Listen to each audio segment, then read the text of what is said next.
अब शुरू होने जा रहा है देश का सबसे बड़ा मुकदमा, आपकी अदालत, रजत शर्मा के साथ।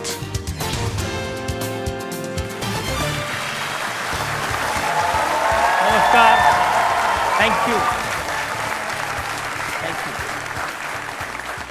आज हमारी मेहमान हैं एक ऐसी शख्सियत जो लगातार चर्चा में बनी रहती हैं। फिल्म इंडस्ट्री वाले उनसे कहते हैं हमारे पीछे क्यों पड़ी हैं, हम आपके हैं कौन। राजनीति में आई तो राजनेता कहते हैं हमारे अंगने में तुम्हारा क्या काम है।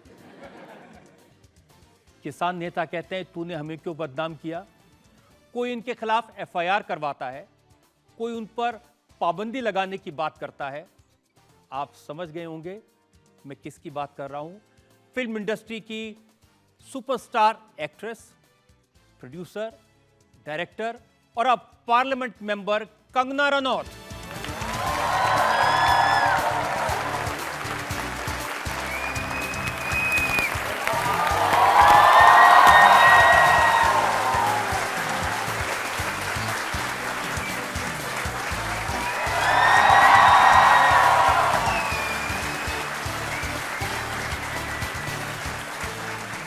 हमारे आज के जज भी बहुत खास हैं, पार्लियामेंट के मेंबर रह चुके हैं, उन्होंने दुनिया देखी है क्योंकि वो एक डिप्लोमेट रहे हैं और ज्ञानी हैं, बहुत सारी किताबें लिखी हैं। प्लीज वेलकम पवन वर्मा।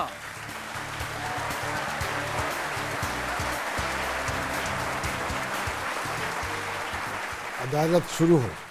तो आइए शुरू करते हैं आज का मुकदमा।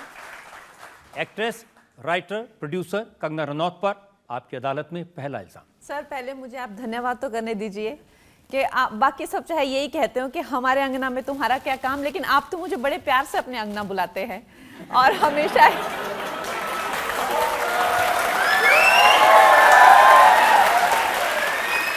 तो आपने ये तो बोला कि फिल्म इंडस्ट्री वाले कहते हैं कि हम आपके हैं कौन, और राजनीति वाले कहते हैं कि हमारे अंगना में तुम्हारा क्या काम। तो अपने अंगना पे मुझे बुलाने के लिए बहुत धन्यवाद। कंगना, जब पिछली बार आपकी अदालत में आप आई थी तो वो शो बहुत सुपरहिट हुआ था। आई थिंक एक पर्दे के सामने तो आपको एक डायरेक्टर होता है जो गाइड करते हैं, लेकिन एक इंटरव्यू में ये एक बहुत ही अहम हिस्सा होता है एक कलाकार की ज़िंदगी का, क्योंकि वो अपने पर्सनली उनके कितने सारे फैसेट्स होते हैं, लेकिन जो इंटरव्यूअर होते हैं वो उन पे पूरा डिपेंड करता है कि वो किस तरह से किन किन मुद्दों को चुनकर किस तरह से आपकी पर्सनैलिटी को निखार के बाहर लाते हैं। और मेरा जो लोगों के साथ में कनेक्शन बना उसके बाद में आई थिंक वो भी एक बहुत बड़ा कारण है कि मुझे इस तरह से सफलता राजनीति में भी आकर मिली, क्योंकि पर्सनली लोगों ने मुझे, एक्ट्रेस तो खैर सभी जानते थे कि अच्छा काम कर लेती है, लेकिन एज अ पर्सन लोगों ने बहुत ज़्यादा प्यार और सराहना शुरू किया। बहुत धन्यवाद।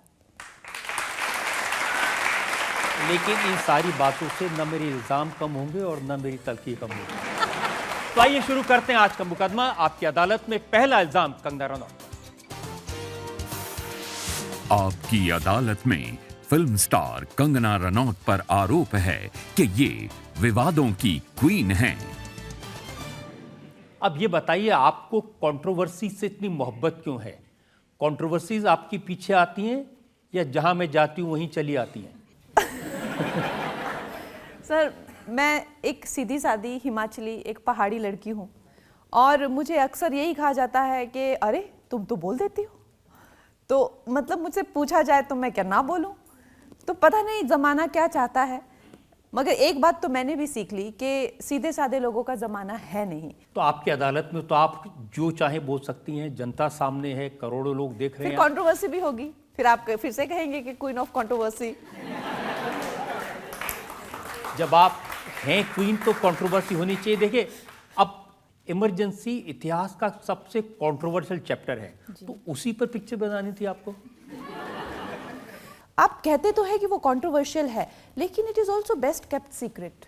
जब आप मिसेस गांधी के बारे में सुनते हैं या इमरजेंसी के बारे में, उन्होंने जो भी, मतलब she is very popular, emergency उन्होंने लगाई थी और आपके पास, हमारी जनरेशन के पास जो है उसके बारे में कोई इन्फॉर्मेशन नहीं है। अगर हम गूगल पे भी पढ़ना चाहें तो कुछ इवेंट्स आ जाएंगे, लेकिन she is equally hated and equally loved. ये मुझे जो है ये बहुत ही ज़्यादा उत्सुकता मुझे इसने पैदा कर दी, इस एक फैक्ट ने। और दूसरी चीज़ कि हमारे खुद के देश में जो है एक लीडर को लेके आज हम अगर सोचते हैं कि मोदी जी की बहुत पॉपुलैरिटी है, उनको श्री राम का अवतार ये सब से कहा जाता है, लेकिन अभिनव चंडी दुर्गा ये इंदिरा गांधी के लिए भी जो है यूज़ किया जाता था और फिर उन्हीं पे बंदूकें तन जाती है। तो ये जो एक जनता या आवाम कह लीजिए उसका जो एक लीडर के साथ में ये क्या एक कश्मकश प्यार नफरत प्यार जो चलता है, ये मुझे बहुत ज़्यादा ये इसने एक तरह से कैप्चर कर लिया। तो क्या होता है ये, कैसे इतना प्यार, फिर इतनी नफरत के छन्नी कर देंगे। 35 गोलियां चाहिए थी कि उनको मारने के लिए, इतनी नफरत, इतना वो कैसे देश के लिए लड़ते लड़ते कैसे देश से लड़ने लग गई। ये बातें तो नेचुरली मैं कोई फिल्म बनाऊंगी तो मैं तो यही चाहूंगी ना सर कि देश भी उसे देखे और अपने आप को अच्छे से कंगना, समझे। इंदिरा गांधी इस देश की बहुत बड़ी नेता थी, बहुत लोकप्रिय नेता थी और देश के लिए बहुत सारे उन्होंने काम किए, बहुत रिस्पेक्ट उनकी थी, लोग बहुत उनको प्यार करते थे। लेकिन उनका रोल प्ले करने के लिए कोई कांग्रेस की समर्थक होती तो अच्छा था। आप तो बीजेपी के एमपी हैं, आप उनका रोल करेंगे तो शक तो होगा, विवाद तो होगा। पॉलिटिशियन तो मैं सिर्फ पिछले 2 महीनों से हूँ। ये फिल्म जो है मैंने 2022 में शुरू की है और 23 में पूरी तरह से बन के रेडी थी, तो इस तरह के इल्जामात मुझे तो नहीं लगता सही है। बड़ा मुश्किल था इंदिरा गांधी का कैरेक्टर प्ले करना, उसके लिए तैयारी करना। सर बहुत ज़्यादा मुश्किल, हद से ज़्यादा। मुझे एक्चुअली वही मेरा एक नज़रिया जो इंदिरा गांधी जी के लिए था इस फिल्म से पहले पूरी तरह से बदल गया, पूरी तरीके से बदल गया। हमारे प्रधानमंत्रियों के लिए जो हमारा नज़रिया होता है वो पूरी तरह से बदल गया। बिसाइड्स उनकी जो एक लाइफ, इतनी एल्डरली लेडी मैंने पहली बार प्ले किया, उनका बेटे के साथ जो उनका प्यार, फिर अपने बेटे को खोना, ये सब भाव और ये सब जिंदगी देख के और खासकर अपने देश के लिए इतना कुछ करना और एक पॉलिटिक्स, एक जो मुझे उनकी जीवनी से मुझे लगा कि काफ़ी थैंकलेस जॉब है। आप कह रहे हैं कि राहुल गांधी को ये फिल्म पसंद आएगी?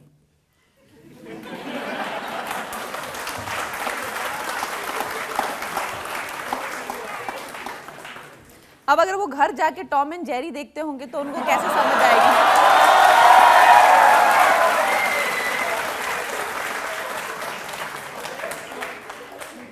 देखिए, इस फिल्म में आप उनको अपनी दादी दिखेंगी।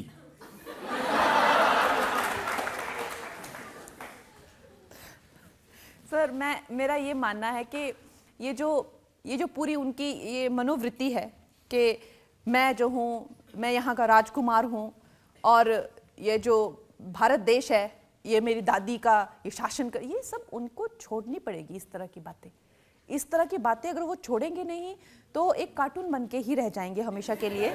क्योंकि आज जब हम अटल जी को देखते हैं तो क्या हम ये सोचते थे किसके बेटे बहन का क्या नाम है, ये क्या है वो, या हम मोदी जी को देखते हैं या किसी को भी, कोई भी नेता एक नेता होते, किसी की दादी मासी, ये किस तरह की उनकी आइडेंटिटी है। उनके कई लोग हैं जो ये भी कह रहे हैं कि अपनी दुकान चलाने के लिए मेरी दादी बन गई, ये सब इस तरह की खैर नीची सोच। और उन्होंने मेरे बारे में बहुत ज़्यादा कांग्रेस से, चाहे क्या इसके रेट है, क्या इसके भाव हैं, ये अपने जो है रोजी रोटी हमारी दादी को यूज़ करके कमाती है। मैं तो कहती हूँ कि अच्छा है कि मैं भारतीय जनता पार्टी में हूँ, नहीं तो मुझे खुद से ही घृणा हो जाती है इन लोगों के बीच में। यूथ कांग्रेस के लोगों ने तो केस किया आपके खिलाफ। मैं उनको कह रही हूँ कि आप आके ये फिल्म देख लीजिए, लेकिन वो देखना नहीं चाहते हैं, वो सिर्फ इस फिल्म को बैन करना चाहते हैं। इस देश में आप कैसी भी फिल्म निकाल सकते हैं, आप इस देश में किसी को कोई दिक्कत नहीं है, चाहे उसमें कितनी वायलेंस हो, चाहे उसमें महिलाओं को जो है बिल्कुल वस्त्रहीन करके जो है रेप किया जा रहा हो, चाहे खुली करोड़ों गोलियां दागी जा रही हो बिना लॉ एंड ऑर्डर, कभी पुलिस नहीं पहुंचती है।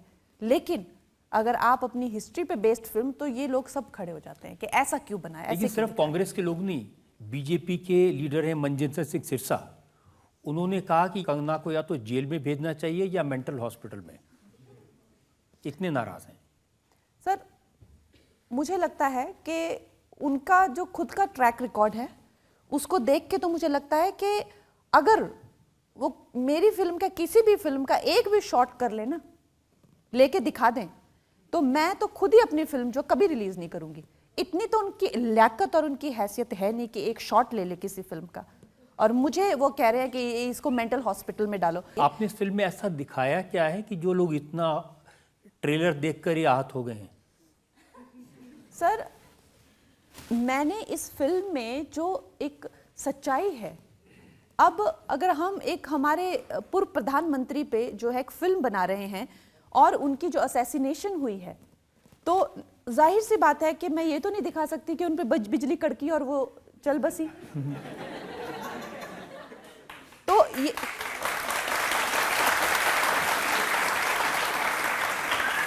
तो सिरसा जी वो ये कह रहे हैं कि आप ये दिखाइए कि उन पे एक पेड़ गिरा तो वो मर गई। तो इस तरह की अगर वो मुझसे एक्सपेक्टेशन रखते हैं तो मैं वो नहीं कर सकती। मैं इस देश का इतिहास नहीं बदल सकती क्योंकि किसी को इससे प्रॉब्लम है। बाकी मुझे किसी समुदाय से कोई प्रॉब्लम नहीं है और ना ही मैं किसी को नीचा दिखाने के लिए फिल्म बना रही हूँ। मुझे वो इंटेंशन मेरी जब फिल्म आएगी तब क्लियर हो जाएगी। लेकिन ऐसा क्यों होता है कि हम अपने ही नेताओं पे बंदूकें तान देते हैं? कहाँ हमारी जो है हमारी हम कहाँ भटक जाते हैं और क्या होता है? ये मेरा एक सिंसियर एंडेवर है और उसके साथ हमारे नेता कहाँ भटक जाते हैं। एक संविधान को लेकर एक बहुत ही एक अच्छी फिल्म जो जिन्होंने देखी उन्होंने तो अभी तक यही कहा है। लेकिन इस तरह के लोगों को जो कि जिनकी खुद की कोई वो अगर आप ऐसे लोगों से इंदिरा जी की आवाज़ में जो आपने फिल्म में यूज़ किए उस आवाज़ में अपील करें तो शायद थोड़ी शांति पड़ जाए।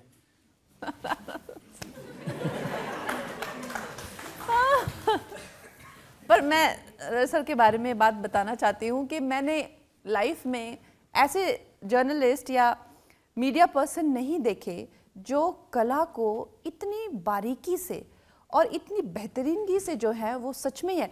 ये हर वीकेंड पे जो मुगले आजम देखते हैं, हर वीकेंड पे ना जाने कितने दशकों से ये रोज हर वीकेंड में मुगले आजम देखते हैं। तो खैर हमें अच्छा लगता है। पर आप चाहते हैं कि मैं इन लोगों को अपील करूं? जी जरूर, अपील करिए या आप फिल्म का डायलॉग भी सुना सकती हैं।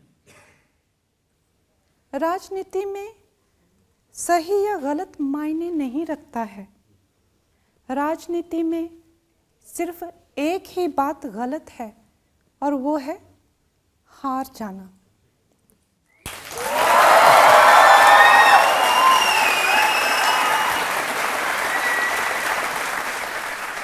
लेकिन फिल्म को लेकर ऐसी बातें कही जा रही। एक वीडियो मैंने देखा जिसमें एक साहब कह रहे हैं कि आप जानती नहीं इंदिरा गांधी का क्या हश्र हुआ था, हम सिर कटवा सकते हैं तो काट भी सकते हैं, तो डर नहीं लगता?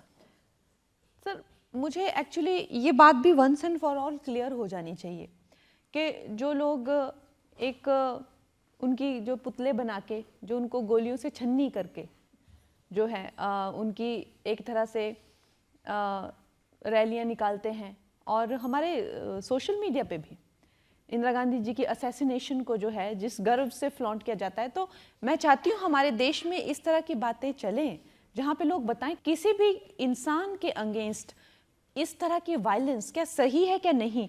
ये लोग आज जो मुझे कह रहे हैं कि मेरी गर्दन काट देंगे और ये सब, अगर इन लोगों को बढ़ावा मिलता है तो क्या हमारे देश की सड़कों पे इस तरह की वारदातें इतनी कॉमन नहीं हो जाएंगी कि हर कोई फिर कुछ भी करेगा? तो क्या इन रादर देन मुझे चुप कराने की, जो कि बहुत लोग कोशिश कर रहे हैं कि मुझे चुप कराया जाए, तो क्या लगता है कि किसे चुप कराना चाहिए? मुझे चुप कराना चाहिए कि ऐसे लोगों को चुप कराना चाहिए? बिल्कुल ऐसे लोगों को चुप कराना चाहिए, इसमें कोई शक नहीं है। लेकिन कुछ इंस्टीट्यूशंस हैं जैसे SGPC है, उनको लगता है कि इस फिल्म में आपने सिख समाज का कैरेक्टर असैसिनेशन किया है, उनको तो आपको जवाब देना चाहिए। मैंने जो है उनको जिस तरह से भी मैंने अप्रोच किया है, मैंने उनको फिल्म दिखाने के लिए भी फिल्म दिखाई है। अब वो कह रहे हैं कि आप ये नहीं दिखा सकते कि इंदिरा गांधी को सिखों ने मारा था। तो मैंने कहा तो क्या उन पे बिजली कड़की थी? तो अगर वो अपने आप को एक गंभीर लिए जाने वाले संस्थान मानते हैं, वो सोचते हैं कि उनको गंभीरता से लिया जाए, तो आपको लगता है कि उनको गंभीरता की ही बातें करनी चाहिए।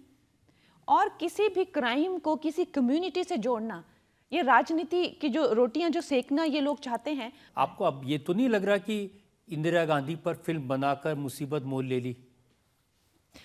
सर, जितनी मुझे हर दिन जितनी जद्दोजहद करनी पड़ रही है, चाहे मुझे सेंसर से फाइट करना पड़ रहा है, चाहे ये हर दिन के मुझे जो है, कल भी मुझे एक ने कहा कि इसको रेप के जो हैं वो बहुत ज़्यादा क्या एक्सपीरियंस है। हाँ, ये सिमरनजीत सिंह मान ने कहा, वो बात मैं मेंशन नहीं करना चाहता था। तो इस तरह की बातें आप सोचिए मेरी क्या मनोदशा होती होगी, ये सोच के कि एक महिला MP होने के नाते, एक फिल्म मेकर होने के नाते अगर मुझे इस तरह की बातों को फेस करना पड़ता है, तो आप सोच सकते हैं कि बाकी महिलाओं की क्या दुर्दशा होगी इस देश में। आपने जयललिता पर भी फिल्म की थी, तब भी कंट्रोवर्सीज हुई थी? नहीं, जब मैंने जयललिता पे फिल्म की थी तब बिल्कुल भी कंट्रोवर्सी नहीं हुई थी। जिस तरह से उन्हें असेंबली में पकड़ के मारा गया था, उन्होंने खुद अपने इंटरव्यू में कहा हुआ है कि इस तरह के हैवी ऑब्जेक्ट्स जो हैं मुझ पे फेंके गए, उनकी साड़ी उतार दी गई, उनके बाल नोच दिए गए, उनकी बाल भी एक उन्होंने खुद अपने डिस्क्राइब किया हुआ है वो पूरा। तो हमने वो सीन पूरा शूट किया और वहाँ पे जो रूलिंग पार्टी है उन्होंने भी, उन्हीं के वो वंशज हैं या जो भी है, उनके नाम भी लिए, सब कुछ हुआ। मैंने उन्हें आपकी अदालत में बुलाया था जब उन्होंने पूरी की पूरी बात डिस्क्राइब की थी, डिटेल में बताई थी। लेकिन उनको जब मैंने देखा था और आपको फिल्म में देखा तो बहुत सिमिलैरिटी थी। कैसे जयललिता जैसा लुक हासिल कर लिया?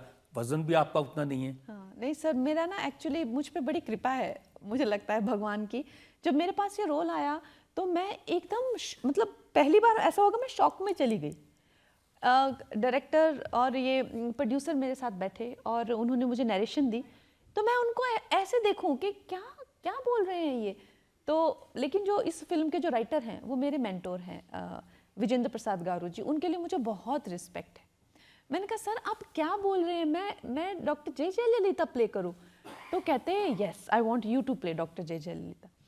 तो मैंने कहा एक तो सबसे पहले तो इतना बड़ा बवाल हो जाएगा कि आपको साउथ से कोई मिली ही नहीं, आप एक नॉर्थ इंडियन प्ले कर रही हैं, और ऊपर से हमारे कहते डोंट थिंक अबाउट एनीथिंग, ये सब तुम्हारे सोचने के काम नहीं है, ये हमारे सोचने के काम है, और तुम जो है ये रोल करो। और मैंने कहा लेकिन हमारे फेस में भी कोई सिमिलैरिटी नहीं है जयमा के। और जैसे ऐसा कुछ कुदरती करिश्मा होता है और ऐसा कुछ, जैसे मैं उनका ध्यान करती हूँ या उनका मुझे आशीर्वाद मिलता है, मेरी पूरी शक्ल चेंज हो गई, मैं उनकी तरह लगने लग गई, पूरी मेरी शक्ल। कोई आपकी चाहे मुझे कहे कि आपका एंगुलर फेस है, उनका राउंड फेस था, ये वो 1000 चीज़ें, आप नॉर्थ इंडियन, कुछ फर्क नहीं पड़ता है। तो ऐसा एक कला का जो एक, तो आपने वजन बढ़ाया, मेकअप से चेंज किया? वजन मेरा पहले भी बढ़ा है, लेकिन ऐसा नहीं हुआ कि मैं जयललिता जी जैसे दिखने लग गई। लेकिन मैं इसके लिए बहुत रोमांटिक हूँ, मुझे लगता है कि मुझे इन महिलाओं का आशीर्वाद मिलता है और ये जो है चाहती हैं कि मैं ये करूँ। मैंने हमेशा सोचा कि रानी लक्ष्मीबाई की कहानी कितनों ने बनाना की कोशिश की, लेकिन वो चाहती थी मैं बनाऊँ। मैं इस चीज़ को लेकर थोड़ा एक रोमांटिक आइडियाज़ रखती हूँ। डॉक्टर जे जयललिता की कितनी उन्होंने चाहा कि कंगना में, मुझे लगता है कि इंदिरा गांधी भी ये चाहती थी कि मैं उनका ये रोल प्ले करूं, और मुझे कभी इच्छा नहीं थी कि मैं इंदिरा गांधी बनूं, मुझे कभी बिल्कुल इच्छा नहीं थी। ऐसा लगा कि जैसे मुझे मजबूर किया गया हो ये रोल प्ले करने। तो अब अगला नंबर किसका, ममता बनर्जी का या मायावती का?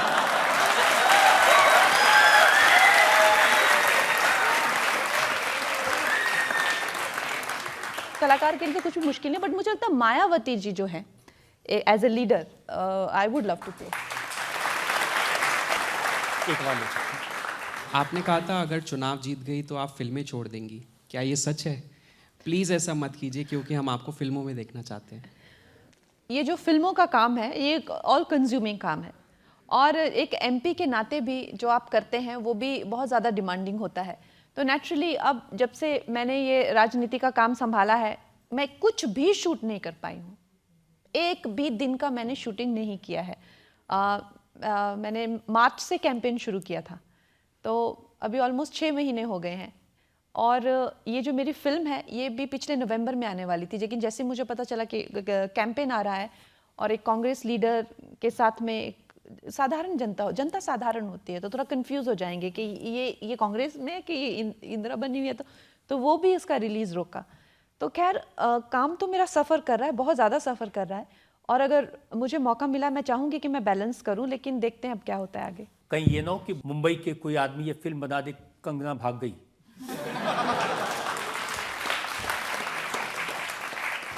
सर मुंबई में तो वो लोग खुश हो जाएंगे कि कंगना भाग गई, उनसे ज़्यादा खुश कोई नहीं होने वाला है कि कंगना भाग गई। अभी मैंने सुना कि तनु वेट्स मनु 3 बनने वाली है। अगर आपने काम नहीं किया फिल्मों में तो कौन करेगा वो रोल? वो किसी को भी खड़ा कर देते हैं, किसी को भी खड़ा कर देते हैं और बोलते हैं ये देखो ये है नकली कंगना, ये है असली कंगना, ये है कंगना नंबर 2, कंगना नंबर 3। ठीक है, इनकी दुकान चलती रहेगी। उम्मीद करेंगे कि आपकी फिल्म लोगों को पसंद आए और इंदिरा जी का जो कैरेक्टर था, उनकी जो बोल्डनेस थी, उनकी जो डिसीजन थे, वो लोगों के सामने आए। एक ब्रेक के लिए मुझे रुकना है और ब्रेक के बाद आपकी अदालत में कंगना रनौत पर इल्जामात और सवालात का एक। तो आप रणबीर कपूर को सीरियल स्कर्ट चेजर कह देगी? आप तो ऐसे बोल रहे हैं जैसे वो स्वामी विवेकानंद हो।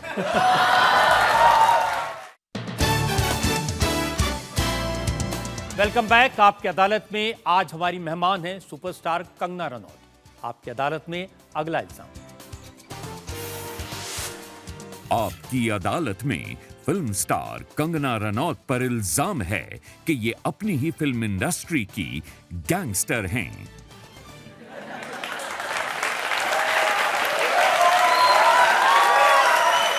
आजकल आपका सिक्का चलता है फिल्म इंडस्ट्री में।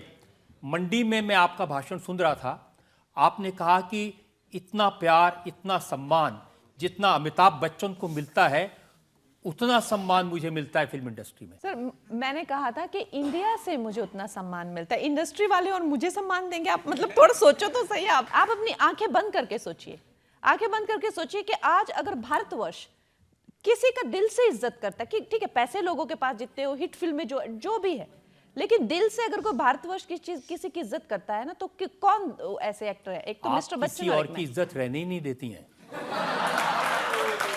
अब देखिए आपने ये मुझे बहुत गलत इल्जाम है मुझ पे लग रहे हैं। मैं नहीं, आई विल नॉट। मैं आपको सुनाता हूँ। आप मुंबई फिल्म वालों के बारे में क्या कहते हैं? आपने कहा बॉलीवुड के लोग सिर्फ गाड़ियों, पैसों और पर्सेस की बात करते हैं, उनकी बातों का न सिर होता है न पैर। बॉलीवुड के लोग सिर्फ अपने बारे में सोचते हैं, वो पागल हैं, बेवकूफ़ हैं, स्टूपिड हैं, डम्ब हैं, और वो सिर्फ प्रोटीन खाते हैं और इस तरह से उनका दिमाग भी खराब हो जाता है। सर नहीं, आप उनको डिफेंड कर रहे हैं। आप उनके आपने ये कहा कि नहीं कहा? मैंने बिल्कुल कहा, और मैं इस पे बिल्कुल अड़िग हूँ पूरे तरीके से। बॉलीवुड वाले आपको क्या लगता है कि कोई शेक्सपियर की बात करते हैं या कोई बड़े आर्ट या कल्चर की बात करते हैं, या वो प्रिजर्वेशन ऑफ फोक म्यूजिक या प्रिजर्वेशन ऑफ आर्ट या टेक्नीशियंस राइट्स टू लाइफ या किसी और तरीके की बात करते हैं? मुझे बताइए किस तरह की बातें वो करते हैं। अगर आप उन्हें मिलें तो वो गॉसिप, किसका अफेयर किसके साथ, और या तो वो गॉसिप करते हैं, या तो मैंने ये वॉच खरीदी, मैंने ये कार खरीदी, या मैंने ये ट्रीटमेंट कराया फेस पे, जो भी है वो सब इस तरह की बातें होती है।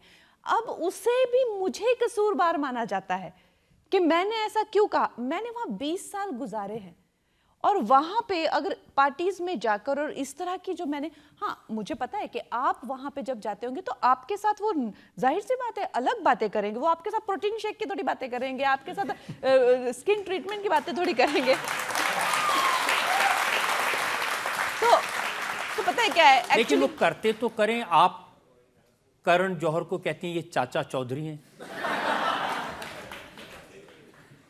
सर क्या होता है ना कि जब आप, ऐसा नहीं है कि मैं जब 2006 में मेरी पहली फिल्म आई थी, ठीक है, 2014 तक तो मुझे किसी ने पूछा नहीं। तब मैं वहाँ बेचारी बड़ी टैलेंटेड है, इसका कुछ होता नहीं है, मैं सबसे बड़ी बेचारी थी। आप देख लीजिए, कभी आपने मेरा नाम सुना कि ये भाई कंगना एक खुराफाती है, ये है वो है? नहीं सुना आपने। 2014 में जैसे ही मेरी फिल्म क्वीन आई तो मैं अनप्रोफेशनल, मैं वो धीरे धीरे ऐसा लगा जैसे सब मुझे कॉर्नर करने लगे। फिर जब तनु वेट्स मन्नू आई और जिसने सफलता के सारे रिकॉर्ड तोड़ दिए, उसके बाद केसेस, साइको, खून पीती है, स्टॉकर है, इसको जेल में डालो, इसको ये अचानक से 10 साल बाद एक इंसान में इतनी कैसे हो गया, वो साइको चुड़ैल विच बन गया वो। तो आप खुद सोचिए, तो इसका मतलब जब ये लोग मुझे चैन से नहीं रहने देंगे, जब ये लोग मुझे चैन से रहने देते थे, मैं भी इन्हें चैन से रहने देती थी। अब अगर ये मुझे चैन से नहीं रहने देंगे तो मैं भी इनकी नाक में दम करके रखूंगी।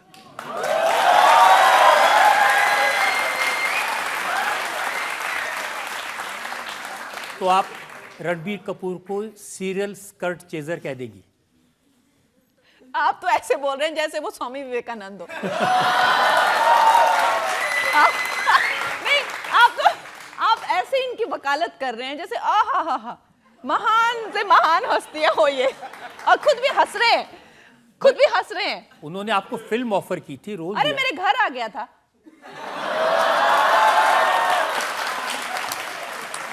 तो कहने का मतलब ये है कि ठीक है, इंडस्ट्री में आप किसी को सिंगल आउट नहीं कर सकते। वो लोग कितने पानी में है सबको पता है, और अभी से ही नहीं, 90s की 80s की आप चाहे बातें सुने, सबको पता है वो लोग कितने पानी में हैं। ड्रग केसेस उन पे हैं, ठीक है, टाडा से लेके आप दलाली से लेके अभी भी हवाला से लेके फ्लैश से ट्रेड से लेके मीठू से लेके कोई केस इन पे नहीं है जो नहीं है। लेकिन बुरा कौन है? मैं बुरी हूं। आप मैं सबके बारे में कुछ कहा, आयुष्मान खुराना चापलूस। नहीं, अगर वो मुझ पे उंगली उठाएंगे, आयुष्मान खुराना का इंटरव्यू पढ़िए, जब वो सक्सेसफुल नहीं थे, उनका इंटरव्यू आया था कि मेरी रोल मॉडल कंगना है, ठीक है, अब उनको कुछ काम मिलने लगा, ये ऑन रिकॉर्ड उन्होंने कहा था, तो वो मुझे पे अटैक कर रहे हैं। तो क्या हुआ, क्यों इतनी भावनाएं उनकी बदल गई? किसी की चापलूसी करके काम चाहिए होगा, तो सीधा इंसान सीधी बात कर दे तो बस वो सबसे खराब बन जाता है। इस महान इंडस्ट्री में, पुण्य पवित्र इंडस्ट्री में किसी को किसी से प्रॉब्लम नहीं है, सिर्फ मैं ही एक प्रॉब्लम हूं बस। आपके भी डायलॉग चुन चुन के मारे जाते हैं। आपने कहा जो स्टार किड्स हैं ये उबले हुए अंडे हैं।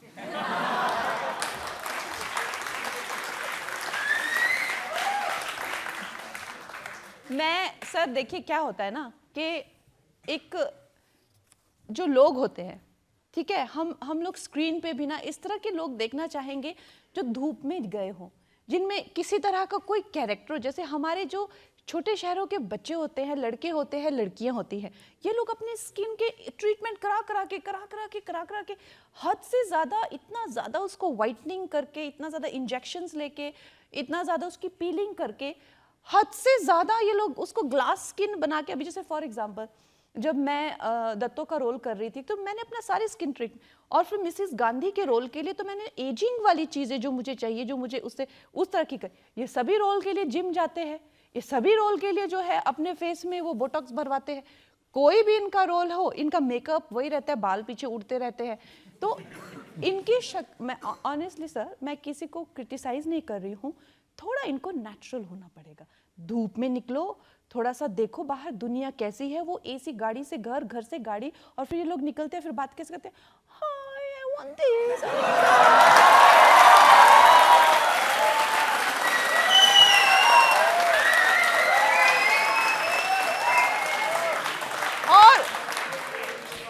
और सबसे बड़ी बात, जो लोग 40-40 साल के हो चुके हैं, जो लड़कियां 35-35, 32 थे, वो स्टार किड्स, और वो बातें भी किड्स की तरह। सोचो एक 40 साल का आदमी किड की तरह बात करे, कैसा लगेगा आपको? और वो लड़कियां 30-30 साल की, वो भी किड बनी है, वो पिंक ग्लासेस उन्होंने हाथ में उठाए होते हैं, और जिनमें वो ना बच्चों की तरह वो रहती है।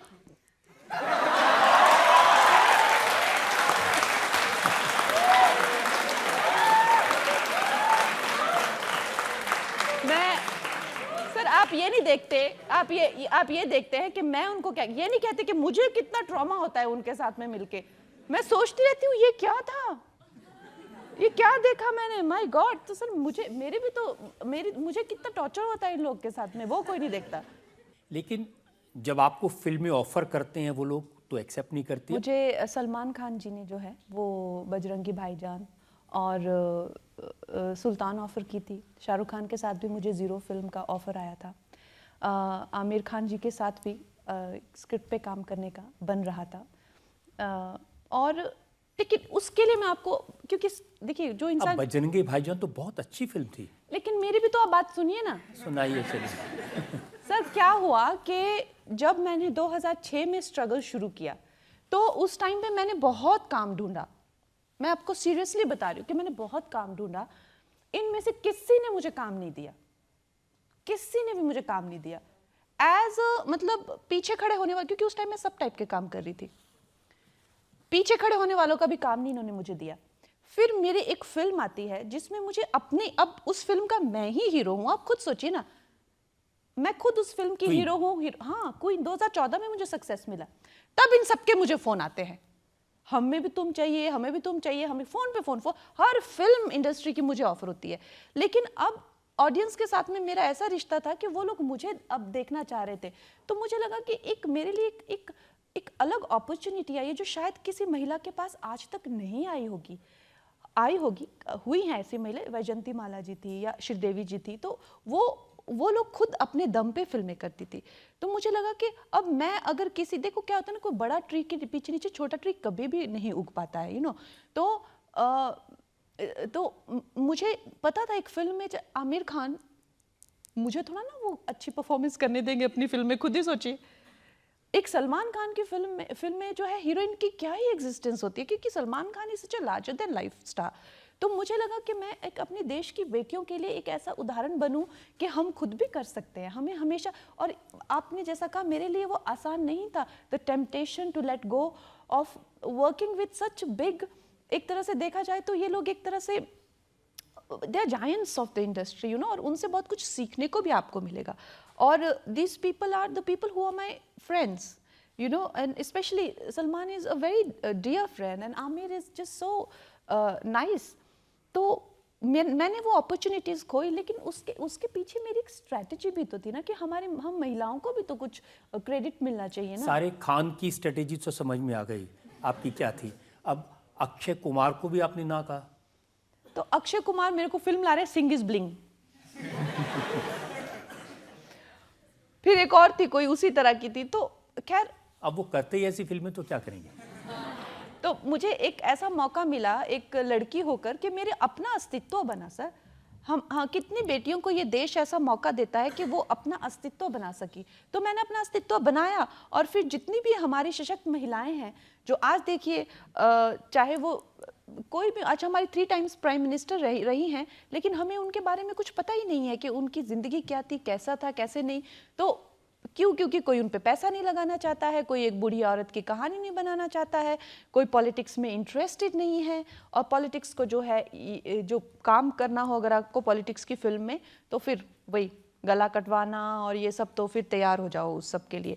तो ये सब चीज़ों को लेकर, तो आप अकेली ऐसी एक्ट्रेस हैं जिसने सारे खान्स के साथ, सारे कुमार्स के साथ, सारे कपूर्स के साथ काम करने से इनकार कर दिया। सर ये इसीलिए मैंने किया क्योंकि जनता, उससे पहले मैंने कहा ना, मैं मांगती थी काम, ऐसा नहीं है मैं नहीं मांगती थी, भटकती थी, मैं दर दर भटकती थी। में तो चढ़ते सूरज को सलाम करते हैं। अगर आप सफल हैं तो सब आपके पीछे भागेंगे। हाँ, तो वो सूरज अब सबके ज्यादा चमक रहा है, तो मैं क्यों फिर साइड रोल लूं।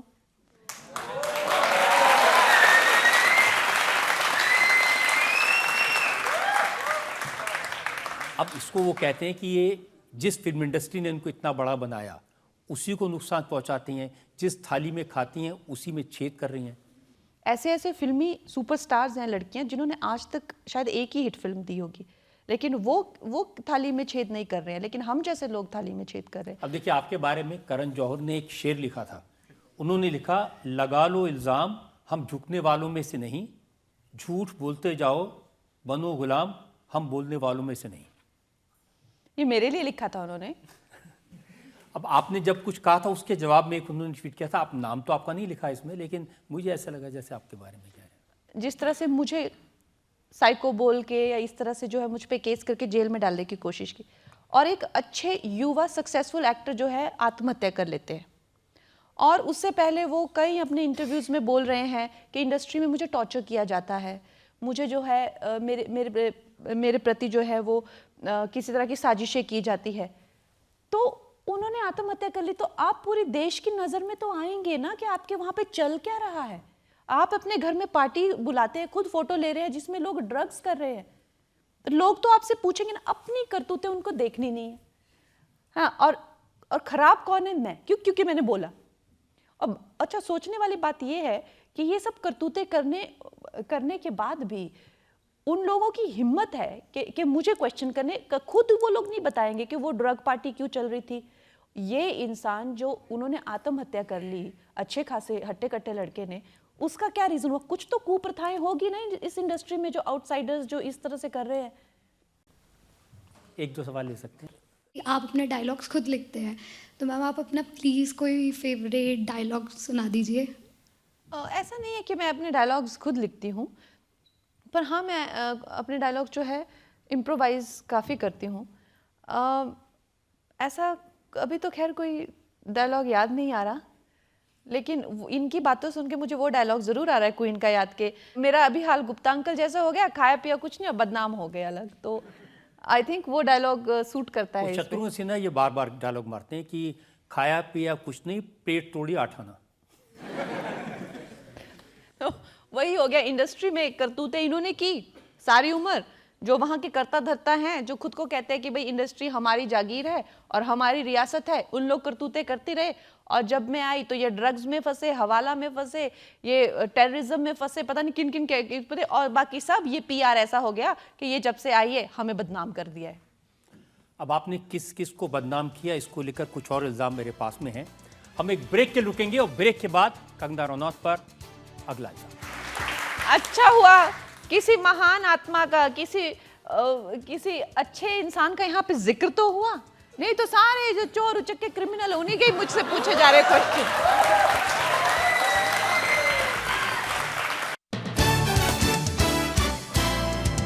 Welcome back. आपकी अदालत में आज हमारी मेहमान हैं actor, producer, writer, director Kangana Ranaut. आपकी अदालत में अगला इल्जाम। आपकी अदालत में फिल्म स्टार कंगना रनौत पर इल्जाम है कि ये हर किसी से पंगा लेती हैं। I don't know.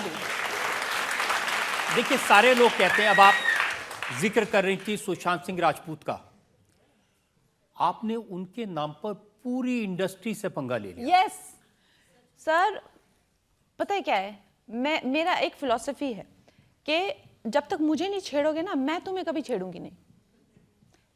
अब मेरे सारे पंगे गिना दीजिए, मुझे पहले छेड़ा गया है। मुझे ये लोग खुद, जैसे पतंगे शम्मा की तरफ आते हैं ना जलने के लिए, ये खुद मेरे पास आते हैं, खुद मेरे पास आते हैं ये लोग। तो मैं ये कहना चाह रही हूँ कि मेरे जितने भी इन लोगों ने, आप मेरे को बताइए कि अगर इन लोगों ने मुझे टॉर्चर नहीं किया होता, अगर मुझे धमकाया नहीं होता, जेल में डालने की कोशिश नहीं की होती, लीगल केसेस नहीं किए होते, और एक दिन बैठ के वाकई में मुझे वो मोमेंट नहीं आया होता कि मैं आत्महत्या कर लेती, तो अच्छा था। और मैंने आपको ये बताया था यहाँ पे कि मुझे ऐसा भी सजेस्ट किया कि तू अब मर जाए तो अच्छा है। तो क्या मैं ये, क्या आप भी तो ऐसी बातें, उद्धव ठाकरे मुख्यमंत्री थे, अब नहीं सर, कोई पानी में रह के मगरमच्छ से बैर थोड़ी करता है। आप कहती मेरा क्या उखाड़ लोगे? जो महाराष्ट्र में हुआ, मुझे गालियां दी गई, मुझे ओपनली गालियां दी गई, मुझे जो है हर तरह का अपशब्द बोला गया। मैं बचपन से ही जो भी है, मैंने कभी किसी से फेवर्स नहीं लिए, मुझे हरामखोर बोला गया। मैं जिस ईमानदारी से मैं अपनी जीवन जीती हूँ और जिस तरह से मेरी जीवन शैली है, इस तरह की बातें मुझे पूरे समाज में के सामने बोली गई। आपने भी तो कहा कि मुंबई में डर लगता है, आपने कहा मुंबई पाक ऑक्युपाइड कश्मीर की तरह हो गया है। सर, लेकिन जब आप खुद सोचिए, आप मुंबई के हैं और 2 साधुओं की लिंचिंग की जाती है, सरेआम हत्या की जाती है, और आपका जो प्रशासन है, जो आपके पुलिस कमिश्नर मजाक उड़ा रहे हैं उनका, और किसी तरह का कोई एक्शन नहीं ले रहे हैं, तो आपको तो इस तरह की इनसिक्योरिटी होगी, क्योंकि हम भी ओपनली हिंदू हैं, तो हम लोगों को तो डर लगेगा। तो अगर मैंने डर लगा और मैंने ये बात कह दी, जो कि आई थिंक थोड़ा ज़्यादा मैंने कह दी, तो क्या उनका ये नहीं बनता था कि कंगना आप ज़्यादा बोल गए, but you are very safe in. अगर मैं कमिश्नर ऑफ पुलिस होती या मेरा प्रशासन होता, तो कोई बेटी अगर ऐसे चिंतित होती कि भाई साधुओं को पालघर में जो है सबने मिलके, क्राउड ने पत्थर से कूट कूट से मार दिया, पुलिस वहाँ पे थी, हवलदार वहाँ पे थे, तो आपको कहना चाहिए था कि ये बेटी को ऐसा लग रहा होगा लेकिन आप सुरक्षित है। लेकिन उन्होंने क्या कहा, ये हरामखोर। और क्यों लेते हैं वो मेरे साथ ये लिबर्टीज? क्यों? क्योंकि मैं कोई फिल्मी नेपो किड नहीं हूँ, क्योंकि मैं कोई राजनीति का नेपो किड नहीं हूँ, इसलिए मेरे साथ मुझे जिसको देखो गाली गलौज पे आ जाता है, जिसको देखो गाली गलौज पे आ जाता है। आप भी कम नहीं है ना। आप मुख्यमंत्री उद्धव ठाकरे से ये कह रहे हैं कि मैं तुम्हारी तरह अपने बाप की नाम और वेल्थ और पावर के ऊपर नहीं रहती हूँ। तो जब कोई इंसान, सर देखिए आप ना मेरी चीज़ों को ना अच्छे से पेश नहीं कर रहे हैं, आई थिंक अच्छे से नहीं पेश कर रहे हैं आप।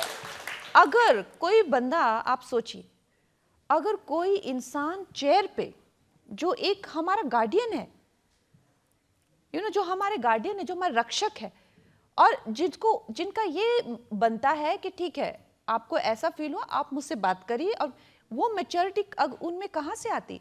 अगर उन्होंने कोई संघर्ष किया होता, जिस तरह से वो छोटे बच्चों की तरह बात कर रहे, तो जाहिर है कि उनको हर चीज़ जो है बड़ी आसानी से मिली हुई है। और ये ख्याल मुझे आया कि इनमें किसी भी पॉलिटिशियंस के टैक्टफुलनेस या कोई पॉलिटिकल स्ट्रेटजी या किसी तरीके का कोई एक पॉलिटिशियंस की भी एक अपना चार्म होता है, वो भी हर चीज़ में जो शाइन करके निकलना चाहते हैं, और वो भी हर मौके का फ़ायदा उठा के जो है अपने आप को बिल्ड करना चाहते हैं इमेज, जो कि एक टैक्टफुल पॉलिटिशियंस होते हैं जिन्होंने मेहनत से ऊपर आते। लेकिन ये तो किसी तरह के बिगड़े हुए बेटों की तरह बात कर रहे हैं, जैसे अमीर बाप के बेटे बात करते हैं। तो उनका क्या गया, नुकसान आपका हुआ ना, बना बनाया घर टूट गया।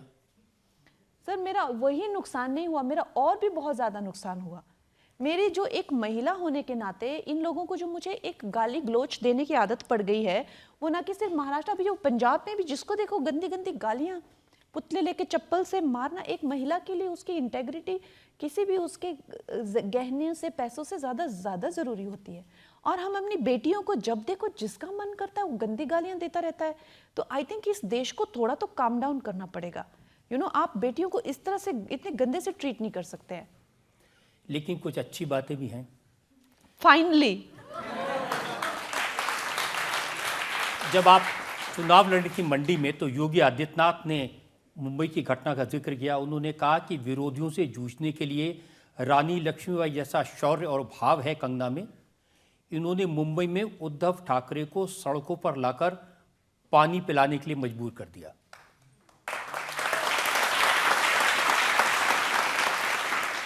अच्छा हुआ किसी महान आत्मा का, किसी अच्छे इंसान का यहाँ पे जिक्र तो हुआ, नहीं तो सारे जो चोर उचक्के क्रिमिनल उन्हीं के ही मुझसे पूछे जा रहे क्वेश्चन। तो सर मेरा तो यही कहना है कि मैंने ऐसा कुछ, मतलब वो मेरे बारे में बहुत अच्छे विचार रखते हैं। योगी जी मेरे लिए तो बहुत पूजनीय है, मेरे भाई हैं, मेरे लिए बहुत अच्छे विचार रखते हैं। लेकिन वो क्यों रखते हैं? हमें क्या होता है कि कुछ लोग हमें ऐसे ही अच्छे लगते हैं, वो हमारी एनर्जी होती है। कुछ लोग हमें महादुष्ट लगते हैं। अब जैसे इंडस्ट्री वालों को तो मैं एक आंख नहीं भाती, और मैं चाहे मैं सिंपल ब्रीदिंग ही करूँ, चाहे मैं कुछ भी नहीं करूँ, फिर भी वो लोग मुझे खत्म करने को आते हैं। क्योंकि क्या मैंने इन पे केसेस किए थे? नहीं, इन्होंने मुझ पे केसेस किए, इन्होंने मुझे खत्म करने की कोशिश की, क्योंकि इनको मैं भाती तो नहीं हूँ। बीजेपी वालों को आप इतनी अच्छी क्यों लगती हैं? बहुत अच्छी लगती हूँ। क्यों? क्योंकि मैं सच्ची हूँ और मैं ईमानदार हूँ। जो लोग खुद सच्चे और ईमानदार होते हैं, वो उन लोगों को तो वैसे ही लोग अच्छे होंगे ना। अब राक्षस तो राक्षसों की सेना में होंगे, देव देवों की सेना में होंगे। लेकिन मैंने सुना आजकल वो भी परेशान है, नड्डा जी आपसे कह रहे हैं कि कम बोलो, चुप रहो। देखिए क्या होता है सर कि अब मैं बहुत ज़्यादा देर तक जो है मैं अपने आप ही सब चीज़ों से जो है लड़ती आई हूँ, और पॉलिटिशियन बने हुए मुझे मात्र 1-2 ही महीने अभी हुए हैं। तो अब इन हर चीज़ की जो जानकारी है पॉलिटिक्स की तो मुझे तो हो नहीं सकती। तो पार्टी के गाइडलाइंस मुझे आती हैं कि आप इस तरह से पार्टी की गाइडलाइंस पे चले। तो मुझे लगता है ये तो एक अपनी जॉब का एक हिस्सा होता है। लेकिन इस चीज़ को भी मेरे अगेंस्ट यूज़ किया जा रहा है। इसको तो फटकार पड़ी, इसको लताड़ा, इसको वो। क्या वो एक सीनियर की मुझे पार्टी गाइडलाइन भी ना दे? अब अजीब है। ये पार्टी की गाइडलाइन है कि आप किसानों को बलात्कारी कहें? ये पार्टी की गाइडलाइन है कि किसानों के बारे में आप इस तरह की कि वहाँ लाशें लटकी हुई थी? सर देखिए आप कितना गलत मुझे पोर्ट्रे कर रहे हैं। मुझे पता नहीं ये कौन सी अदालत चल रही है। ये आपके शब्द हैं लिखे हुए मेरे पास में। आपने क्या कहा? आपने ये कहा ना कि जहाँ किसान आंदोलन हो रहा था यस वहाँ ये देख अभी अभी अभी चेंज किए इन्होंने, और आप प्लीज एडिट मत करना इसको, एडिट मत करना, क्योंकि अभी रजत सर ने जो है पूरी मीडिया को रिप्रेजेंट किया, पूरी मीडिया को, जो आधा अधूरा सुना वही हेडलाइन सीधी चेप दो।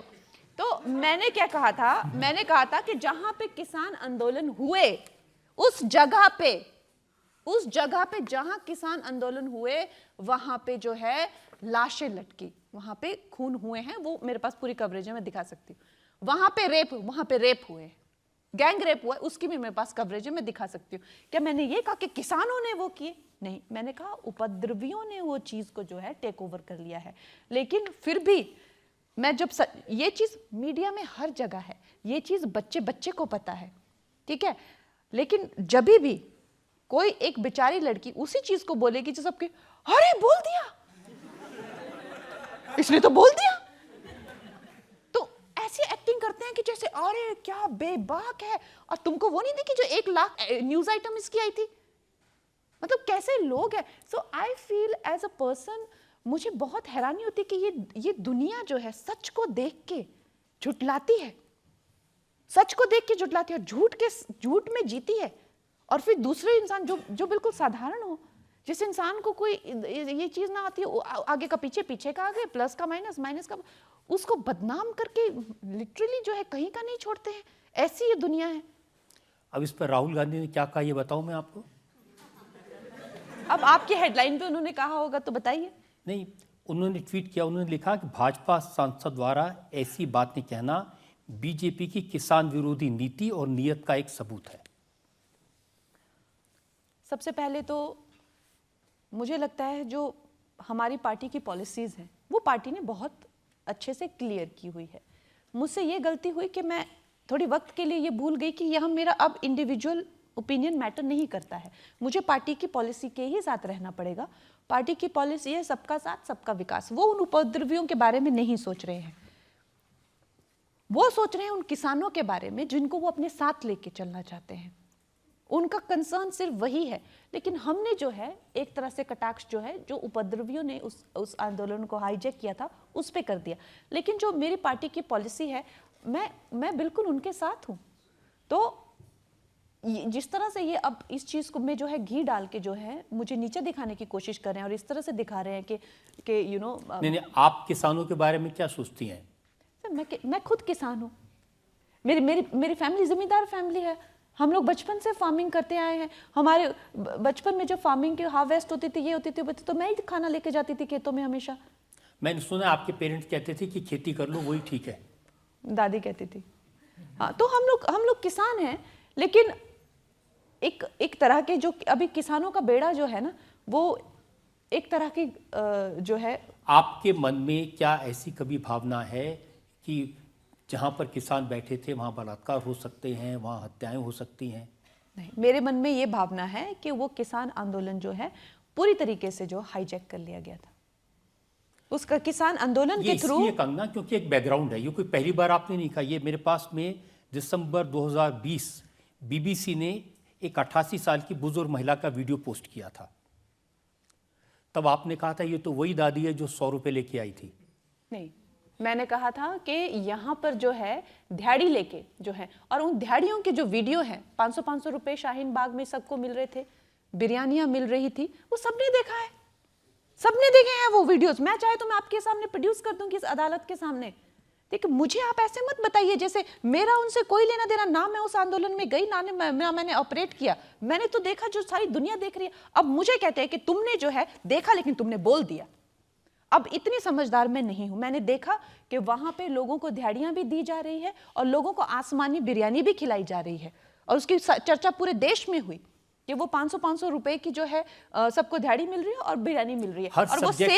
और वो सेम फेसेस जो हैं जो शाहीन बाग में मिले, उन्हीं सब फेसेस को जो है वहां पे भी आइडेंटिफाई किया गया कि यही फेसेस उठ के वहां पे चले गए।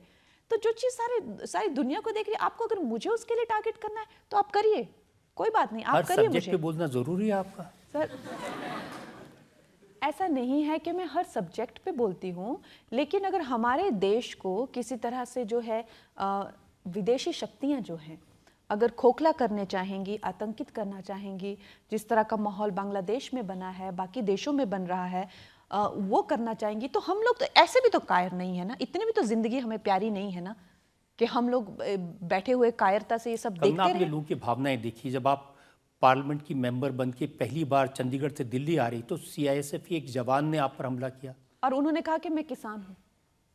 अगर आप अपनी वर्दी की गरिमा नहीं समझते हैं, अगर आप जो है एक बहरूपीय के रूप में आते हैं और आप किसी इंसान ने जिसने अपनी पूरी विश्वास आपको दिया हुआ है, आप उस पे अगर प्रहार करते हैं तो आप किसान कहलाने लायक हैं? मैंने आपको कहा हुआ है, आपसे वो सारी आइडेंटिटी छिन जाती है, आप फिर कुछ भी नहीं है, आप सिर्फ एक आतंकी हैं।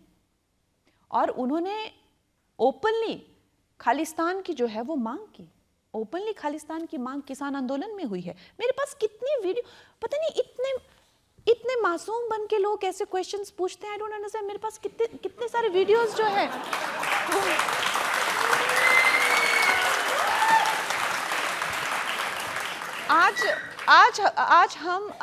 आज हम अगर इस देश के टुकड़े होने दें, जो देश न जाने कितने लोगों देखिए ने, उनका हर्ट कंगना इस बात पर था, उन्होंने कहा कि मेरी माँ भी उस धरने में गई थी और ये कहना कि वहाँ 100-200 रुपए लेके 500 रुपए लेके गए थे, इस चीज से उनको तकलीफ हुई। लेकिन मेरे पास जो फोटो है, जो सेम शाहीन बाग के लोग और जो सेम यहाँ पहुंचे थे, उनके सेम फोटोज मेरे पास हैं।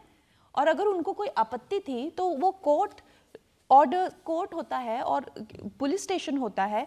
अगर जो इंसान लॉ एंड ऑर्डर को समझ ही नहीं रहे हैं, अगर मुझे भी ऐसे सबको अपने स्कोर अगर सेटल रोड पे करने हैं तो फिर सभी स्कोर सेटल करिए ना रोड पे। आप भी सेटल करती हैं। अब इस मामले में दिलजीत दोसांझ ने जब कमेंट किया तो आपने कहा ये करण जौहर का पालतू है।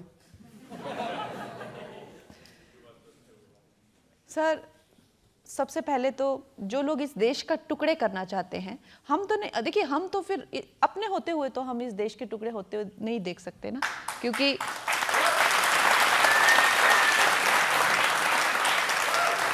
नहीं, अब इसमें देश के टुकड़े की तो बात कहीं आई नहीं। उन्होंने आपकी बात पर कमेंट किया, लेकिन आपने ये जो जवाब दिया वो और भी ज़्यादा इंटरेस्टिंग है। आपने कहा ओ चमचे चल, तू जिनकी चाट चाट कर। उसने क्या लिखा वो बताएंगे? वो भी बताइए ना। आप, मैंने जो लिखा, मेरे जवाब बता रहे हैं, उसके तो बता नहीं रहे हैं। मैंने बताया ना उसने क्या लिखा। नहीं, आप उसने क्या लिखा वो बताइए पहले। उसने लिखा तूने जिन जिन लोगों के साथ फिल्म की, तू उन सब की पालतू है।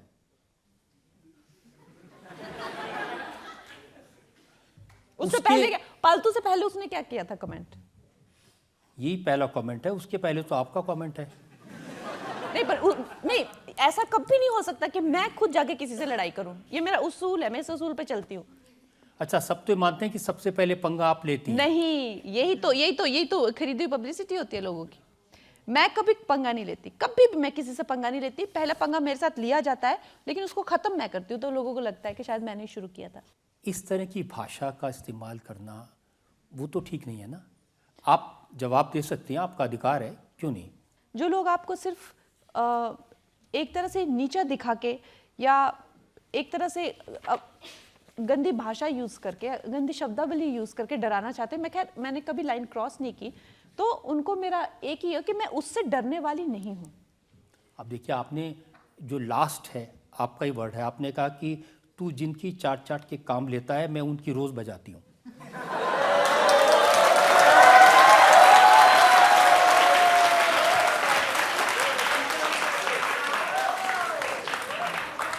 सर देखिए, आप मुझे इतना गंदे से रिप्रेजेंट कर रहे हैं, इतना गंदे से रिप्रेजेंट कर रहे हैं।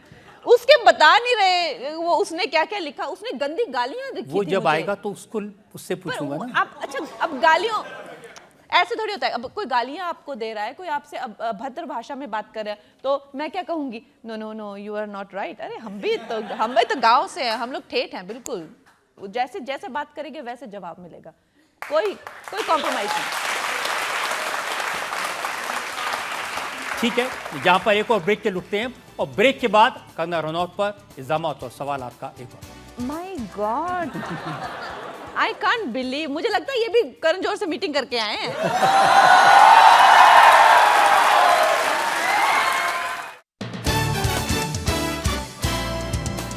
Welcome back. आपकी अदालत में आज हमारी मेहमान है पार्लियामेंट की मेंबर कंगना रनौत। आपकी अदालत में अगला आपकी अदालत में फिल्म स्टार कंगना रनौत पर आरोप है कि ये बेसिर पैर के बयान देती हैं। हो ही नहीं सकता, हो अब ही नहीं देखिए, सकता। चुनाव के दौरान आपके खिलाफ जो विक्रमादित्य लड़ रहे थे, आपने उनसे कहा तुम्हारी वो दुर्दशा करूंगी कि सब्जी मंडी में सब्जियों के रेट भूल जाओगे। देखो ये my God, I can't believe, मुझे लगता है ये भी करण जौहर से मीटिंग करके आए हैं।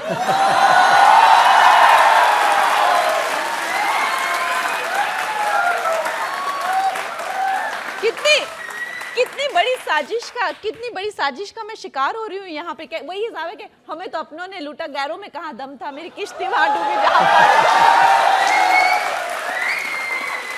ये जो है, मुझे जो है कांग्रेस की जो स्पोक्स पर्सन है उन्होंने कहा था कि मंडी में क्या भाव चल रहे हैं, तो जिसको लेके मंडी की सारी महिलाएं और जनता बहुत ज्यादा एकदम शॉक में आ गई थी। तो मैंने ये कहा था, और किसी एक व्यक्ति विशेष के लिए नहीं, समस्त कांग्रेस पार्टी के लिए मैंने कहा था कि आप लोगों ने अगर मंडी की महिलाओं के बारे में ऐसे बात की तो सब्जी मंडी में जाके भाव, सब्जियों के भाव पूछना भूल जाएंगे। और ये कैसे प्रेजेंट कर रहे हैं? देखिए, इस बात को मैं और क्लैरिफाई कर देता हूं। अच्छा, ये कोई बेसलेस बात है क्या? कैसे बेसलेस बात है?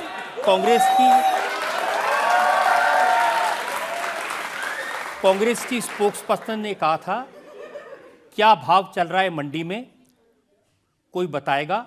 मेरा और इसके साथ आपकी फोटो थी, और जो तस्वीर जो लगाई थी वो मैं चाहता हूं लोग देख लें। वो तस्वीर मेरे पास में है। ये वो तस्वीर है जो उन्होंने लगाई थी जिसका जिक्र आप कर रहे हैं। आपकी बात ठीक है, पहले मैंने आपको आधी बात बताई थी। देखा, ये मीडिया वालों, और मैं आपको कह रही हूं कि मेरी जितनी भी इमेज और पर्सनालिटी खराब की हुई है ना, ये सब मीडिया वालों का ही काम है।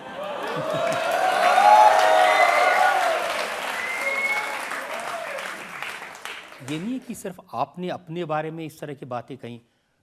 राहुल गांधी के बारे में आपने क्या कहा कि राहुल गांधी का ड्रग टेस्ट होना चाहिए। मैं जब पार्लियामेंट में गई पहली बार, तो नेचुरली मेरे लिए सब बहुत ही नया था। और वहाँ पे जब उन्होंने पहली स्पीच दी, और जो मैंने अपने आप उसका मैंने खुद साक्षात उनको वहाँ पे देखा, आप यकीन नहीं कर सकते कि वो एक क्या माहौल उन्होंने बनाया। सब भगवानों की फोटो लगाई, अपने माथे पे चिपका रहे हैं, कोई ये उड़ा रहे हैं, कोई वहाँ उड़ा रहे हैं, और कोई एनालॉजीज बना रहे हैं जो उनसे बन नहीं पा रही, बिल्कुल कुछ नहीं उनसे हो पा रहा है।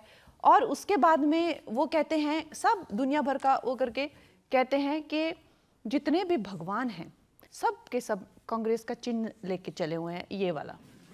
सबको उन्होंने अपना ब्रांड एम्बेसडर बना दिया कि सारे भगवान जो हैं हमारे ब्रांड एम्बेसडर है। और फिर उसके बाद में बड़े खुश हो गए हैं। फिर उसके बाद में कहते, मैं जो हूँ मैं शिव जी की बारात हूँ। और उसके बाद में जो वो नीचे बैठे तो एकदम ऐसे बैठे, बिल्कुल बिल्कुल ऐसे बैठे, और फिर ऐसे हुए तो फिर वो हिले ही ना। तो फिर मैं उनको देखूं, मैंने कहा कोई जाके इनको चेक करो, इनको क्या हो गया। पर फिर खैर इस तरह के ख्याल तो हमारे दिमाग में आएंगे कि वो क्या है वो। तो नेचुरली मैंने ये नहीं कहा कि वो ड्रग्स करते हैं, मैंने कहा एक टेस्ट होना चाहिए। हाँ, और उसके बाद फिर आपने कहा कि राहुल गांधी खतरनाक हैं, बिटर हैं, कड़वे हैं, पॉइजनस हैं, जहरीले हैं, डिस्ट्रक्टिव हैं, विनाशकारी हैं। ये तो सारा देश कह रहा है। देखिए, जिस तरह से करतूते वो करते हैं, चाहे वो विदेश जाते हैं, और विदेश में वो कहते हैं, ओपनली कहते हैं कि we want America to interfere with India's internal politics. क्यों, हमारे यहाँ पे डेमोक्रेसी नहीं है क्या? वो ओपनली जो है स्टॉक मार्केट को बैठ जाते हैं कि यहाँ पे मैं ये एक्सपोज कर दूंगा। वो पूरा उनका ये रहता है कि मैं जो है कहीं ना कहीं कुछ ना कुछ करके दे। चाहे वो जाति की बात हो, चाहे वो हिंसा की बात हो, वो हमेशा देश के टुकड़े कराने में लगे रहते हैं। तो वो जो एक बिगड़े हुए घर के बच्चे जो होते हैं कि अगर हमें ना मिले तो ये जल जाए, तो ये जो देश है उसको वो बिल्कुल खत्म करने पे लगे हुए हैं कि अगर मैं प्रधानमंत्री नहीं बन सकता तो इस देश की चाहे अर्थव्यवस्था हो, चाहे वो बॉर्डर्स हो, चाहे वो सिक्योरिटी हो, चाहे वो आर्थिक स्थिति हो, ये सब खत्म हो जानी चाहिए। इस तरह की करतूतें करते हैं। और मेरा, जैसे आपने इतना कुछ बोला और आप मुझ पे इल्जामात लगा रहे हैं, लेकिन मैं एक ठंडे दिमाग से चाहती हूँ कि सब लोग सोचें कि उसके जैसे इंसान को ये कहने के लिए मुझे क्या मिलेगा? क्या मैं अपने लिए कह रही हूँ?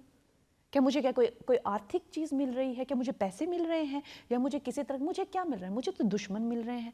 सुप्रीम कोर्ट से ऑलरेडी उन्होंने मुझे नोटिस, आपको पार्लियामेंट की मेंबरशिप मिल रही है, ये सब कहने? पार्लियामेंट की मेंबरशिप, सर देखिए, मुझे जो है, मैं देश के लिए ये कह रही हूँ।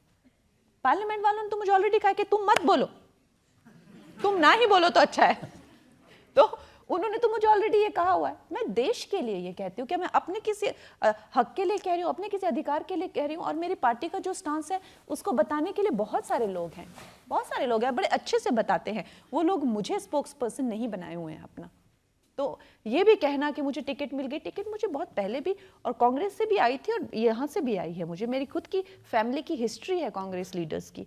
तो इस तरह की बातें जो है वो ये, और मैं चाहती हूँ कि जनता सोचे, जो ये कह रहे हैं उससे आगे जाके, मैं जो कह रही हूँ उससे आगे जाके। मैं फिल्म इंडस्ट्री के खिलाफ बोलती हूँ, तो क्या उसमें मेरा कोई निजी स्वार्थ है? मैं इन लोगों के खिलाफ बोलती हूँ जो देश को डैमेज कर, और मैं हर चीज का आपको कारण भी बता रही हूँ। आप कहते अच्छा, हैं मैं मान लेता हूं, आप कहते हैं कि कोई बेसलेस मैं बोलती हूँ। देखो कैसी, देखो बेसलेस। अच्छा, मैं आपको बेसलेस बात बताता हूं। बताइए। आपने कहा कि भारत को असली आजादी 2014 में मिली, 1947 में तो भीख में आजादी मिली। ये सब जानते हैं कि हमारा आजादी का जो संघर्ष चल रहा था, सुभाष चंद्र बोस जी का एक गुट बना था और नेहरू एंड गांधी जी का एक गुट बना था। एक तरफ वो कहते थे कि इनको बच के नहीं जाने देना है, क्योंकि खून बहेगा, किसी का तो बहेगा, इनका नहीं बहेगा तो अपना बहेगा। लेकिन एक ये कहता है कि नहीं, इनको प्यार से जाने दो। एक गुट ये कहता है इनको प्यार से जाने दो, जिन लोगों ने हमारा इतना शोषण किए थे इनको प्यार से जाने दो। और वो लेटर कौन देता है, कौन ये करता है? माउंटबेटन देके जाता है। माउंटबेटन ये सब करके जाता है माउंटबेटन।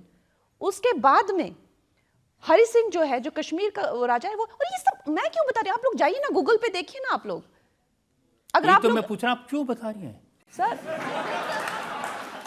तो आजादी मिली, आंशिक आजादी मिली, आंशिक आजादी। मैंने कहते तो कौन सा ऐसा कहर उठ पड़ा?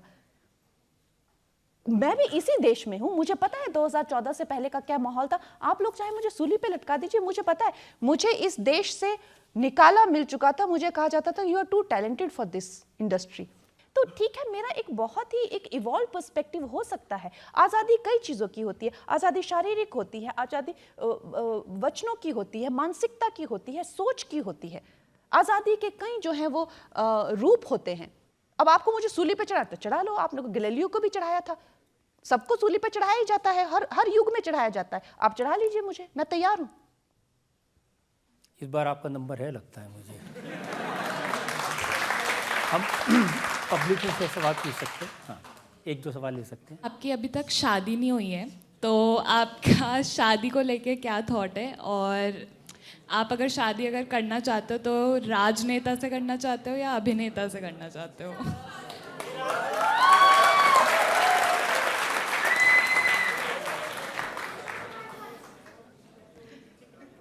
क्या कहूँ मैं अब इस बारे में? देखिए, मेरा शादी को लेके बहुत अच्छे ख्याल है। मैं ऐसा नहीं सोचती कि शादी नहीं होनी चाहिए या आप इतने सशक्त हो जाते हैं तो आपको शादी। मुझे लगता है कि हर एक को कंपेनियन की ज़रूरत होती है, हर एक का कंपेनियन होना चाहिए। और मेरे परिवार को लेकर भी मेरा बहुत कंजर्वेटिव, जो कन्वेंशनल होते हैं, जिस तरह से मेरे मम्मी पापा का रिश्ता रहा है, मुझे लगता है कि बच्चे होने चाहिए। ये सब मेरे ख्याल है। लेकिन अब लोगों ने इतना बदनाम करके रखा है, मेरी शादी नहीं होने देते हैं। मुझे जो है कोर्ट केसेस इतने आ जाते हैं, जब भी किसी के साथ मेरी बात बननी शुरू होती है तो पुलिस घर पे आ जाती है, उठा के ले जाती है, समन्स आ जाते हैं। एक बार तो मतलब सास ससुर, होने वाले सास ससुर भी मेरे घर पे थे और बाहर जो है वो समन आ गए, तो फिर भाग गए। तो एक ये भी उसका एक साइड इफेक्ट है। मैं मजाक कर रही हूँ, मजाक। इस अच्छे नोट पर हम एक ब्रेक ले लेते हैं और ब्रेक के बाद सुनेंगे आपकी अदालत में आज के जज पवन वर्मा का फैसला कंगना रनौत के मुकदमे पर।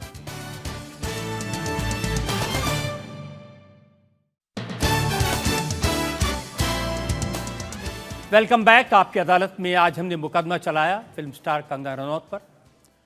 उनसे पूछा उनकी फिल्मों के बारे में, उनकी नई फिल्म इमरजेंसी के बारे में, उनके पॉलिटिकल करियर के बारे में, उनके विचारों के बारे में, और सबसे बड़ी बात फिल्म इंडस्ट्री को लेकर उनकी बेबाक बातों के बारे में। अब वक्त है आपकी अदालत में आज के जज डिप्लोमेट पवन वर्मा के फैसले का। कंगना जी, मैं आपको एक बेहतरीन अदाकारा समझता हूँ, वो आज भी साफ जाहिर था। आपको एक प्रतिभाशाली अभिनेत्री मानता हूँ, मैं उसकी प्रशंसा करता हूँ। आपका बेबाकपन, आपके जज्बात, आपका करेज ऑफ कन्विक्शन, आपके आत्मविश्वास, इन सब चीज़ों का मैं प्रशंसक हूँ। आप कंट्रोवर्सी में फंसती हैं, उसके लिए मैं आपको दोषी नहीं मानता हूँ। बिल्कुल, धन्यवाद।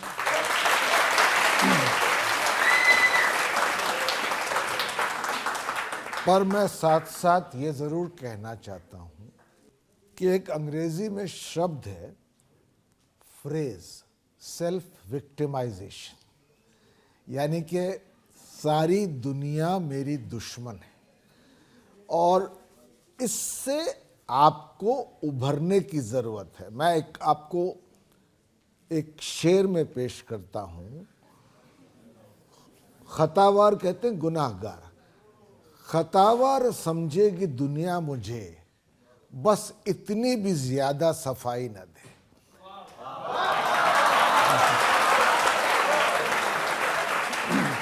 मैं आपको दोषी या निर्दोषी करार करना नहीं चाहता, पर आपको कुछ हिदायत जरूर देना चाहता हूं। नहीं, पर आप पहले ये बताइए कि मेरी जो स्टेटमेंट्स है वो बेसलेस होती है। मैंने हर एक स्टेटमेंट का बेस प्रेजेंट किया है।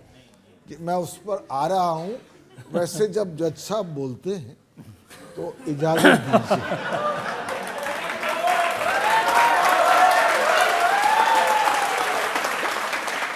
क्योंकि मैं ये नहीं चाहता कि किसी भी वजह से मैं भी दुश्मनों की गिनती में आ जाऊं। वो मुझे ज्यादा लग रहा है इनका, ये खुद बच के निकलना चाह रहे हैं, अपना पल्ला बचा के निकलना चाह रहे हैं।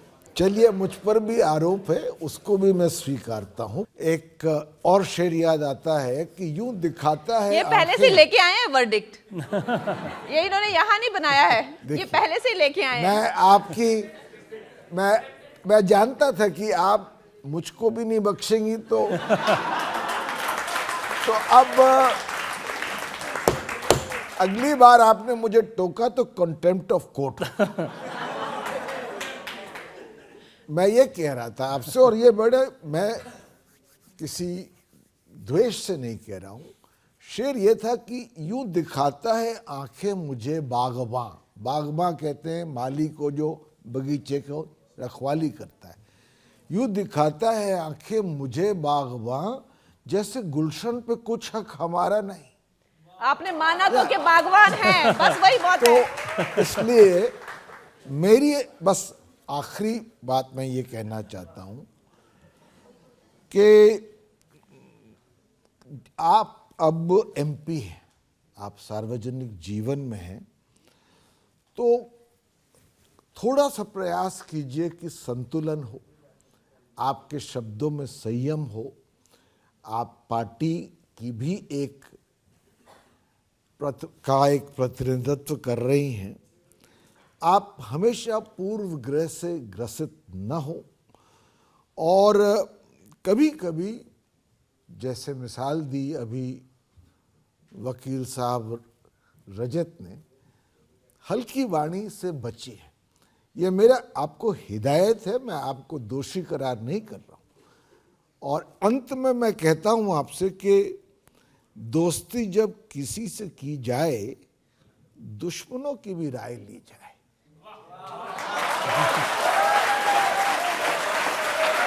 तो मैं यही कहूंगा। जज साहब, आप तो हमारे दुश्मनों में मत आइए। ये तो बहुत बड़ी जाती हो जाएगी आपकी मुजरिम पे। ये ऑडियंस साक्षी है कि मैंने आपको निर्दोष करार नहीं किया,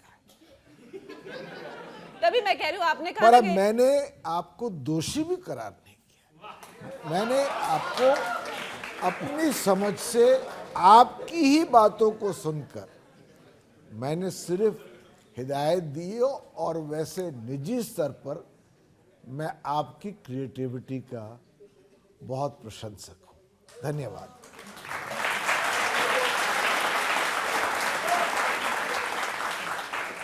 मेरा तो ये कहना है कि कंगना रनौत ने जिस तरह से लोगों को एंटरटेन किया है, पूरी दुनिया में लोगों के दिल जीते हैं, हमारे जज साहब का दिल भी जीता है।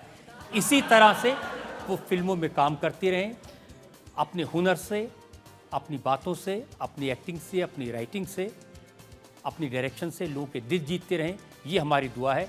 मेरी आपसे मुलाकात होगी अगले हफ्ते एक नई शख्सियत के साथ। तब तक के लिए नमस्कार।